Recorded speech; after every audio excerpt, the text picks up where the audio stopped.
Before reading today's stories, I'd like to thank DraftKings for sponsoring this video. DraftKings is an online real money casino that lets you play whenever and wherever legally permitted. DraftKings is an industry leader with a variety of popular slots games, exclusive DraftKings games, and live dealer table games. DraftKings Casino is the most rewarding place to play this spring, with your favorite real money casino games right at your fingertips. You can choose from over 300 real money games, and with more real money games added regularly, DraftKings Casino is changing the game with new ways to play. If DraftKings Casino isn't available in your state, check out DraftKings Daily Fantasy app, where you have a shot at winning cash prizes all season long. If you head to the DraftKings Casino app right now and sign up using promo code Mr. Nightmare, when you play just $5, you'll get 500 slot spins instantly on a featured game.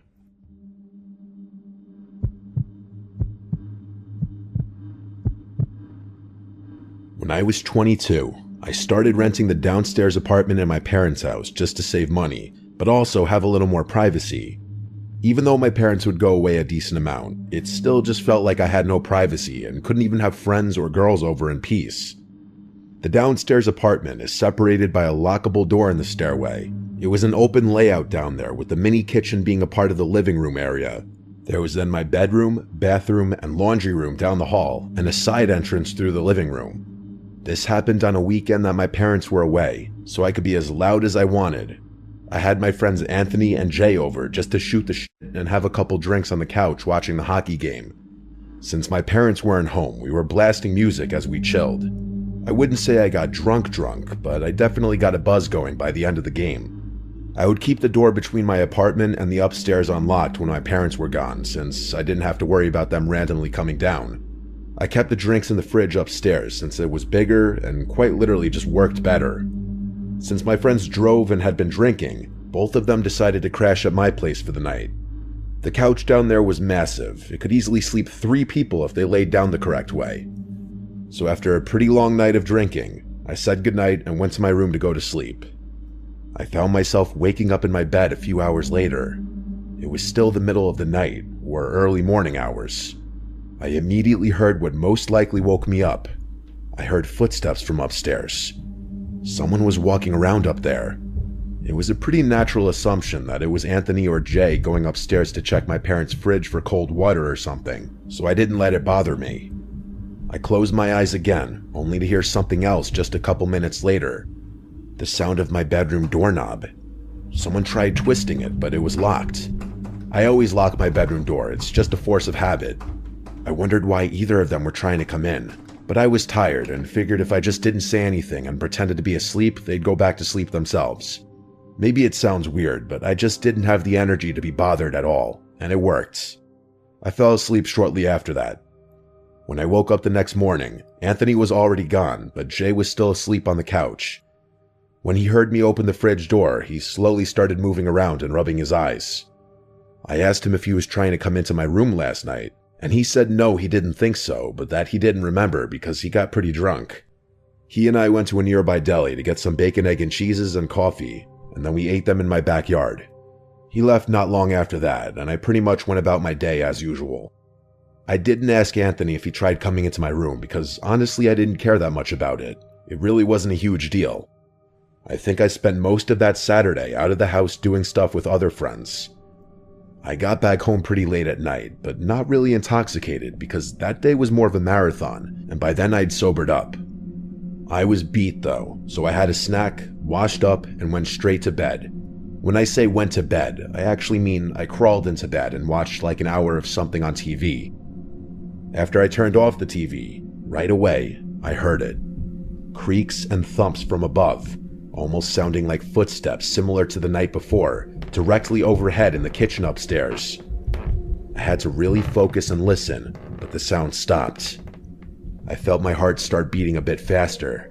I felt a slight nervous feeling in my gut for a few minutes as I was sitting up and waiting to hear something else. Eventually, I laid back down and relaxed, realizing it was most likely just some normal house settling noises, and my paranoid thoughts were making them out to be louder than they were. I couldn't have been more wrong. I should have trusted my initial feeling. When I heard the doorknob to my bedroom door move again, I sprang up so quickly that you'd think I was about to get hit by a bus. The doorknob only moved for a couple seconds like it did the night before. But tonight, there was a light knock at the door, followed by the doorknob. I didn't say a word. I reached for my phone, which was on the bed, and started texting my family along with Anthony and Jay. I knew the chances of it being one of my friends were next to zero, but deep down I was hoping one of them would by some chance respond back saying, "Yes, it's me." My parents didn't answer the phone. They must have been asleep. They were not supposed to be back until Monday. There was no way I was about to say, "Who's there?" I quietly got out of my bed and hid behind the corner dresser, grabbing a blunt object in the scary chance that whoever was out there would kick the door down and rush the bed. I'm not kidding. I think 10 minutes went by and I didn't move from the spot, but there wasn't another set of knocks. I called 911 finally and whispered as quietly as I could while still being loud enough to hear. I waited on the line with a 911 operator until the police arrived. Since I didn't feel safe exiting the room, I asked the operator if she could tell the police to meet me at my bedroom window. Once an officer was outside my window, they gave it a tap and I went to open it. Thank God I was on the first floor. I handed him the key to the side door, and moments later I heard the entrance to my apartment open. It was only then that I left my bedroom and was greeted by 2 officers. I turned on all the lights. My apartment was small with not many places to hide, so the search down there was quick. Then we went up to the main floor of the house and searched it. Nothing. And then we got upstairs. I told the officers what each room was before they'd enter. It was when they entered my parents' room that I heard a commotion about 30 seconds later. I was outside in the hallway when I heard it. I took one peek into the room and saw 2 officers yelling at someone under my parents' bed. I felt a knot in my stomach. I was told to wait downstairs. It was minutes later that they were walking down a tall, dirty, scary-looking man in a sweatshirt and shorts. They asked me if I knew this man, and I said of course not. The look of hate that man gave me was haunting. He looked like he could have been homeless, crazy, or both. Once he was out of the house, I felt a million times better. The police told me that if I or my parents wanted to follow up with this, to call the precinct. After they left, the first thing I did was text every family and friends group chat I had. Being that it was so late, only a few people responded. I called my parents first thing in the morning to explain what happened. They were of course in awe, as anyone would be, but because the man was homeless and nothing was apparently stolen, my parents didn't pursue any legal action. I feel like it's possible I left the front door unlocked that night Jay and Anthony came over, and he simply walked right in when we were blasting music. Or, a scarier thought, he could have been in the house for much longer than that, and we just never knew.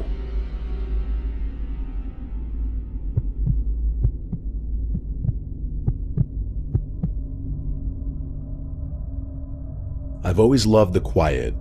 I moved up to this little cabin in rural upstate New York about 5 years ago, away from the chaos of the city. The place is big, secluded, and the woods stretch out far beyond my property. The nearest neighbor is miles away, and the only sounds you can hear are the wind in the trees and the occasional bird chirping in the distance. It's peaceful, and that's how I like it. Fishing is my thing. I spend most of my time on the lake that sits just behind my house. It's the perfect place to escape everything. I don't mind being alone. Hell, I enjoy it. The cabin has a huge deck that looks out over the woods. I often sit out there with a cold beer in my hand, watching the sun dip behind the trees and listen to the nighttime sounds of the woods. It's always been peaceful, until recently. It started about 2 weeks ago. I was on the deck, like usual, just staring into the dark, when I heard something. A snap of a twig in the distance.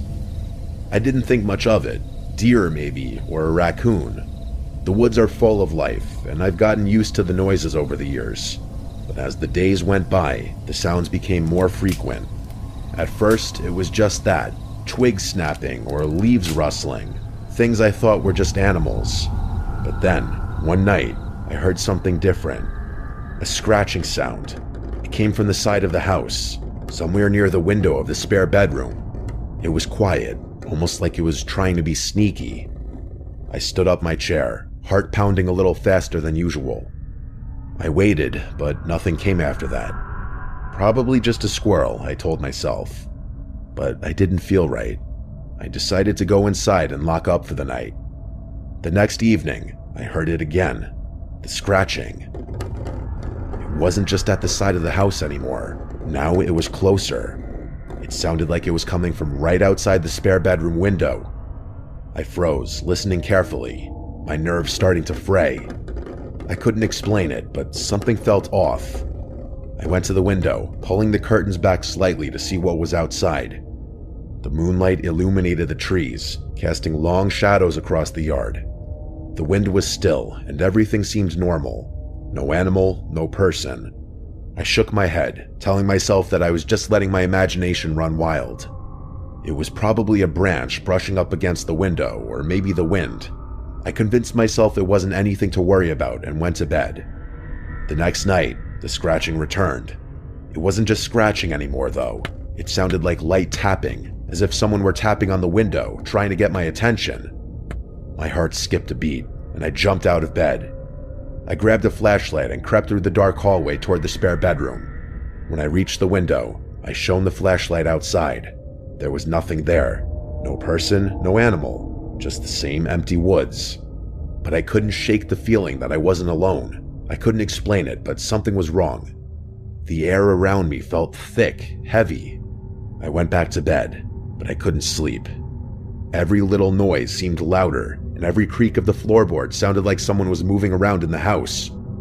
I stayed awake, listening, but eventually I fell asleep out of sheer exhaustion. The nights went on, and the sounds didn't stop. I'd hear them every night, always the same. A tap, a scratch, sometimes even a faint whisper that seemed to come from within the walls. I tried to ignore it, but it was getting harder. One night, I decided to confront whatever was causing it. Maybe it was just an animal, I thought. Maybe a raccoon or some other critter had found its way inside. I grabbed a crowbar from the shed out back, figuring it might be a good idea to have something in case things got weird. I went to the spare bedroom and carefully opened the door. The air inside felt stale, like it hadn't been touched in ages. I hadn't used the room in months. I shone the flashlight around the room, moving slowly, checking every corner, under the bed, behind the dresser. Nothing. I stood there for a minute, feeling like an idiot. There was nothing. It was just the same old room, empty. But as I turned to leave, I noticed something. The closet door was slightly ajar. I don't remember leaving it that way. My stomach dropped. I slowly walked over and pulled open the door. Nothing was inside, but as I shone the flashlight into the back corner of the closet, I saw something strange. A small piece of cloth caught on the edge of the wall. It was dark, torn, almost like a piece of clothing. My breath caught in my throat. I couldn't think straight. My mind raced. Was someone here? Had someone been inside my room? I backed out of the room, my heart thudding in my chest. I slammed the door shut and bolted it. I couldn't stay in that house another second. I went outside, hoping the fresh air would clear my mind. The darkness of the woods felt like it was closing in on me, but I tried to shake it off. Maybe it was just my nerves. Maybe the isolation was getting to me. I slept on the couch that night, a baseball bat within reach, but I didn't hear anything. No scratching, no tapping. It was quiet, almost too quiet. The next night, I decided to be brave. I was going to stay in my bed, and I wasn't going to let whatever this was drive me out of my own house. But just as I was about to drift off to sleep, I heard it again. The tap, tap, tap against the window. I jumped up, heart racing, and grabbed the flashlight. I ran to the spare bedroom, not caring how loud my footsteps were. This time, when I pulled back the curtain, I didn't just see the woods. I saw a shadow. Someone standing just outside the window, barely visible in the dim light. I froze, my blood running cold. I turned around, my mind spinning. Who was that? What were they doing here? I didn't want to believe it, but there was no denying it now. Someone had been outside my house, and they had been watching me. I ran to the phone and called 911, my hand shaking so much that I could barely dial. The operator answered, and I could barely speak through the panic in my voice. "Someone's been outside my house," I said, "and I think they're still here." I gave them my address, and they said they'd send someone out right away. I hung up and looked around the room. I needed to leave. I couldn't stay here anymore. But as I turned to grab my jacket, I heard something from the hallway, a slow creak. Someone was moving through the house. I didn't hesitate. I ran for the back door, flinging it open and tearing through the woods. I ran as fast as I could, not stopping to look back, my lungs burning with every step. By the time I made it to the edge of the property, I could see the flashing lights of the police cars in the distance. I slowed down, my body trembling, and I hid behind a tree, watching. The officers arrived at the house, guns drawn, searching the place, but I didn't stick around to find out what happened. I couldn't. I knew that whatever or whoever had been in that house, it wasn't done. I wasn't safe there anymore. I haven't gone back since. I followed up with the police to let them know I was alright so there wouldn't be a search out for me. The cabin is still there, sitting alone in the woods, but it doesn't feel like home anymore. Every time I close my eyes, I hear the tapping sound. I don't know who was in my house or what they wanted, but I know one thing for sure. They were waiting for me, and they're still out there.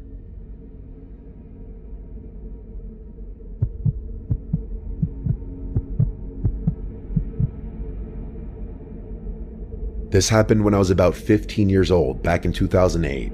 My parents went out to the casino for the night, so it was just me and my dog Abby home alone. It was about 11 at night, and I was up messaging some friends on Instant Messenger and watching YouTube videos.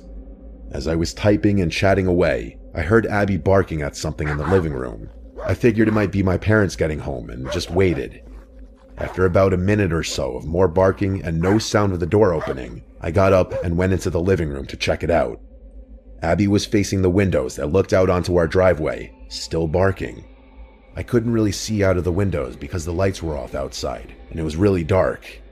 I peered through the window and saw only the one car in our driveway, so I knew my parents hadn't come home yet. I chalked it up to Abby possibly hearing a neighbor's car door slam shut, or a particularly loud car driving by, as we lived on a main road with lots of noise, even late at night. I went back to messaging my friends, but over the next 5 minutes, I kept feeling like I was hearing noises around my house. Abby would stop and start barking again at different intervals. I was about to get up to calm her down, when I could have sworn I heard a knock or a rustling sound at the living room door. I got up and slowly made my way back into the living room to look through the windows again. Nothing. I was starting to get a little nervous and was too scared to look into the peephole in case some crazy face was staring back at me.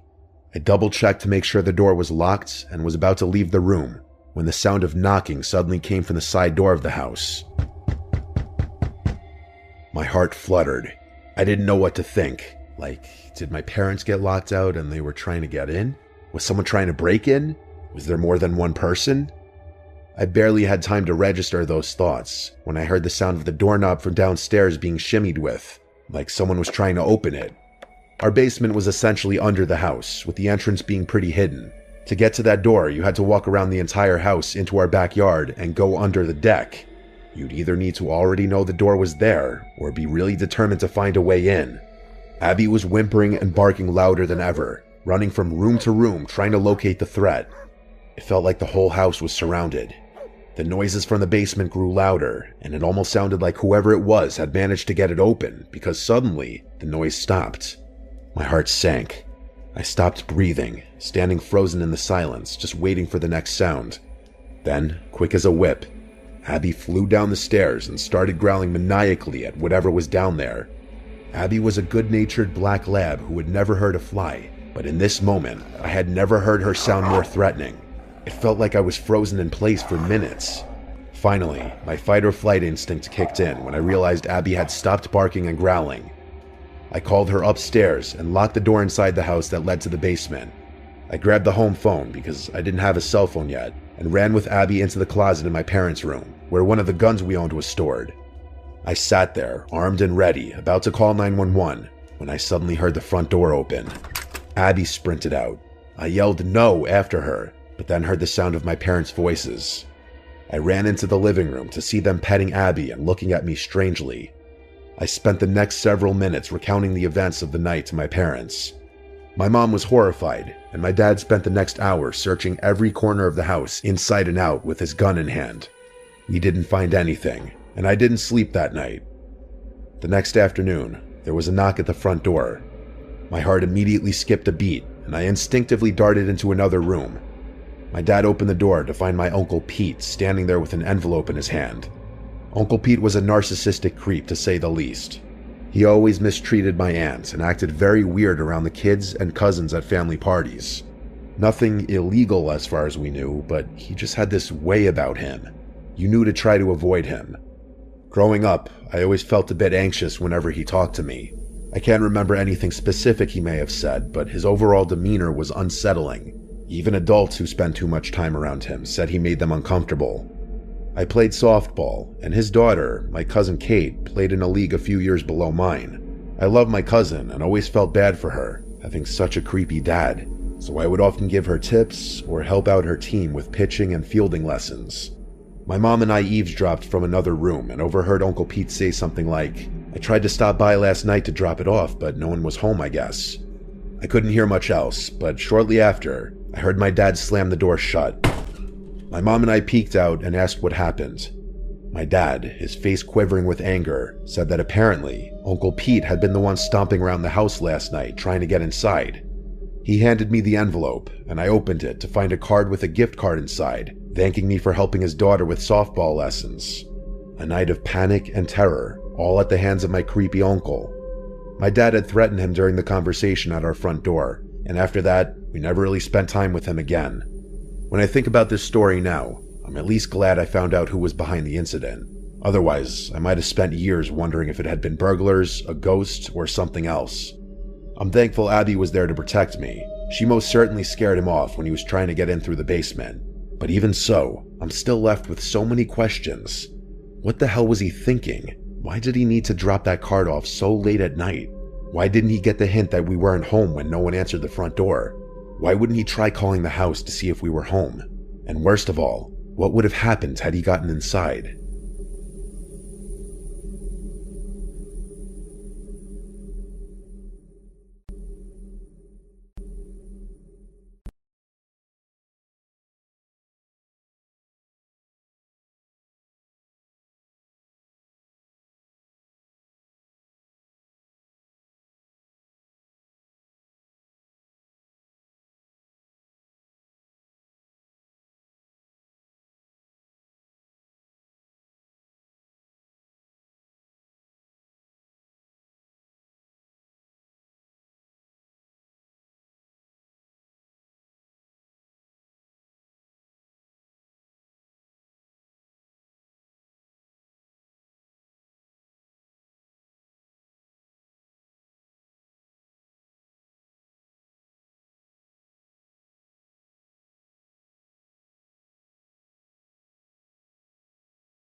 Story 15. The Chuska Mountains' Dark Secret. This all went down when I was just a kid, and you know how grown-ups love to say kids make up crazy stories. But my brother and I knew what we saw, so here's how it all began. It was the beginning of a long-awaited weekend, and my parents decided we should go on a hiking trip in the Chuska Mountains. We lived in Arizona, near the border with New Mexico, and these mountains were as remote and wild as it gets. We packed up the car with all our gear, food, water, camping supplies, and hit the road. My parents were in the front, chatting about the route and how tough the hike would be, while my younger brother, Evan, and I were in the back seat, playing and talking about the adventure ahead. As we got closer to Tsaili, a little town on the western side of the Chuska Mountains, my dad called our guide.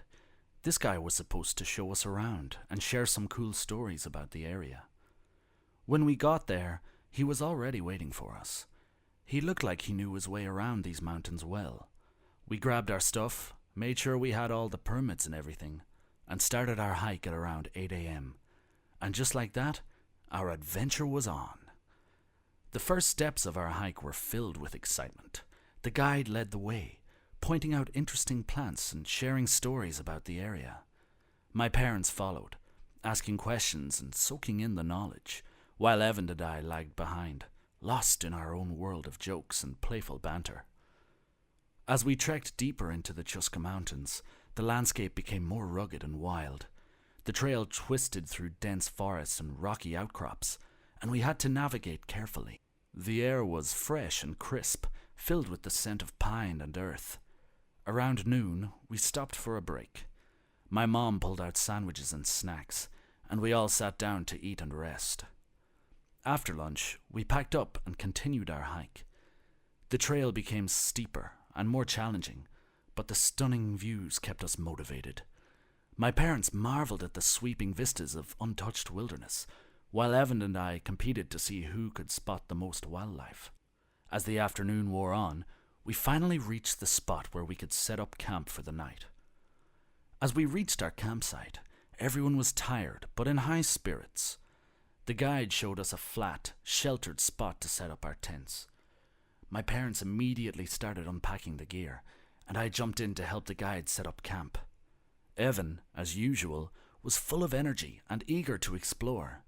He asked if he could check out the area around the camp, and I told him to go ahead. He dashed off towards a nearby cluster of tall, old trees, and I followed close behind to keep an eye on him. We went deeper into the woods, but kept the camp in sight. There, we found a massive tree, but something strange about it caught our attention. Complicated characters and symbols carved into the trunk. "Evan, look at this," I said, tracing the strange symbols with my fingers. Evan was just as intrigued, his eyes wide with curiosity. The symbols, intricate and swirling designs that seemed almost otherworldly. Some looked like animals or people, while others were abstract shapes that defied description. I looked around to see if there were any other trees with symbols like these, but all I could see was the dense forest surrounding us. The air felt thick with an eerie silence, occasionally broken by the distant, unfamiliar sounds of creatures hidden in the shadows. Suddenly, a rustling sound hit our ears. It came from the underbrush nearby. We turned slowly, hearts pounding, and there it was. A pale, hairless figure crawled on all fours, emerging from the shadows. Its eyes, glowing a haunting yellow, locked onto us. The creature moved with an eerie, unnatural grace, almost gliding over the forest floor. Its skin was smooth and sickly pale, stretched taut over a gaunt frame. Even though we couldn't see it clearly through the underbrush, the intensity of its gaze felt like it was piercing through us, chilling us to the bone. Without a second thought, I grabbed Evan's hand and we bolted back to the campsite. The creature seemed to remain motionless, but I could hear its heavy breathing growing louder with each of our steps. Time seemed to stretch endlessly as we stumbled back into the clearing. Breathless and wide-eyed, we frantically told our parents what we had seen. They exchanged skeptical glances, but after a few moments, they brushed it off, saying that it was just our imaginations running wild. I glanced at the guide, hoping for some validation, but I was startled to notice his expression darken for a split second before he composed himself again. That fleeting look sent another chill down my spine. Something about this place wasn't right, and even the guide knew it. As night fell, the atmosphere around the campsite grew tense. Evan and I insisted on sleeping in the same tent as our parents that night. They reluctantly agreed, probably thinking it was just being dramatic. The night air was chilly, and the forest around us was eerily silent. Every rustle of leaves or a snap of a twig had us on edge. Despite my parents' reassurances, I couldn't shake off the feeling of being watched. I lay awake, staring at the ceiling of the tent, my mind racing. Around midnight, a faint yipping sound echoed through the air, waking me up. It was distant but distinct, and it sent a shiver down my spine. I nudged Evan, who was already awake, his eyes wide with fear. We both listened intently, barely daring to breathe.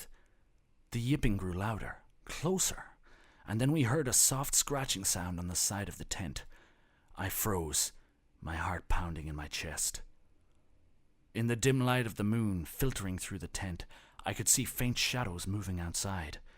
The scratching continued, slow and deliberate, as if something was checking on us. Evan clutched my arm, his grip tight. We were too scared to make a sound, fearing that whatever was outside would hear us.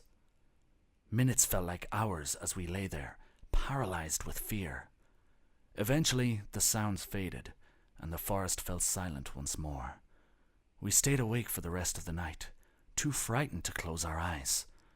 By morning, the terror of the night before felt almost surreal, like a bad dream. But the unease lingered, a constant reminder of what we had encountered in the woods. The next morning, we packed up camp and headed home, the eerie events of the night still fresh in our minds. My parents tried to reassure us, saying it was just the wilderness playing tricks on us. But I couldn't shake off the feeling that what we had seen was real. The guide, though, was acting normal, but he was too calm, like nothing had happened. It felt off, almost like he was pretending. During the way back to Saley, I kept my eyes on him, but he always dodged eye contact with me. It was like he knew something we didn't, but he wasn't about to share it. Once we got home, I couldn't stop thinking about the strange figure we saw. I spent hours on the internet, searching for any information that could explain what we encountered. It wasn't long before I stumbled upon stories of something called Nalushi, shape-shifting witches from Navajo legends, known to take the form of animals, or even other people. Reading those stories sent chills down my spine. Could it be that we had come face to face with one of these creatures? I never got a definitive answer, but the experience left a lasting impression. Even now, the memory of that night in the Chuska Mountains haunts me. Story 14. A Spelunker's Nightmare. So, I decided to spend my weekend exploring some hidden caves in the Sierra Nevada wilderness. For those who don't know, the Sierra Nevada wilderness is home to numerous hidden caves.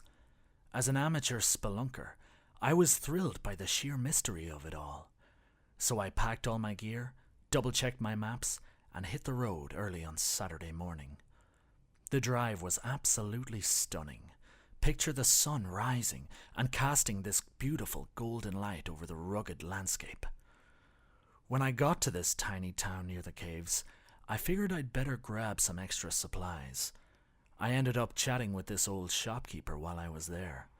When I told him about my plans to explore the caves, his eyes got really wide, like he'd seen a ghost or something. He started telling me about this local legend. Apparently, there's an ancient entrance to the caves that leads to a hidden lake deep underground. He even showed me the location on the map. His description was so eerie and beautiful that I just had to see it for myself. With my backpack strapped on and my flashlight ready, I set off into the wilderness. The path to the cave entrance was so overgrown, it was almost impossible to see. After hiking for a few hours, I finally found it. It was this narrow opening in the rock, almost hidden by the surrounding foliage. Stepping inside was like entering another world. The air got cooler, and there was this eerie silence that made it feel like the cave was holding its breath. Every step I took echoed softly, making me feel even more isolated. My heart was pounding with a mix of excitement and a little bit of fear. I knew I was about to embark on an unforgettable adventure. When I finally reached the hidden lake, I was struck by its serene beauty. The water was so still, it looked like a giant mirror reflecting the rocky ceiling above. I couldn't resist the urge to play around a bit, so I picked up a smooth stone and skipped it across the water. It bounced several times, each skip making perfect ripples before sinking out of sight. For a moment, I felt like a kid again, just enjoying the simple fun and forgetting about the eerie silence around me. After my little game, I figured it was time to set up camp. I found a flat spot near the lake and pitched my tent. It felt pretty good to get everything set up, like I'd accomplished something. I gathered some firewood and got a small campfire going, its flickering light casting dancing shadows on the cave walls. I cooked a simple meal and enjoyed the warmth and crackling sounds of the fire. As I ate, I couldn't help but marvel at the beauty of the hidden lake and the peacefulness of the cave, feeling a mix of wonder and the slight tension of being alone in such a mysterious place. As night fell, I settled into my tent. The quiet was almost oppressive, broken only by the occasional drip of water from the cave ceiling. Exhausted from the day's hike and exploration, I crawled into my sleeping bag and quickly drifted off. But in the middle of the night, I was jolted awake by a sound. It was faint at first, like a rock skipping across the water's surface. I told myself it was just my imagination, or maybe an animal, and tried to go back to sleep. Then I heard it again, louder this time and closer. It was the unmistakable sound of a rock skipping, like someone was out there playing the same game I had played earlier. My heart started pounding, unease growing with each skip. Who else could be out here in the middle of the night? I lay there, straining to listen, my mind racing with possibilities. The sound came again, even closer now, each skip echoing ominously through the cavern. It felt like someone, or something, was getting nearer, playing a sinister game in the dark. My gut told me I was in danger, and that's when I knew I had to act. Silently, I grabbed my stuff and packed everything into my bag. I didn't even dare to turn on my flashlight. Once I had my shoes on, I sat quietly, peering through the small window of my tent. The eerie silence of the lake felt oppressive, but I saw nothing, just the dim reflection of the stars on the water.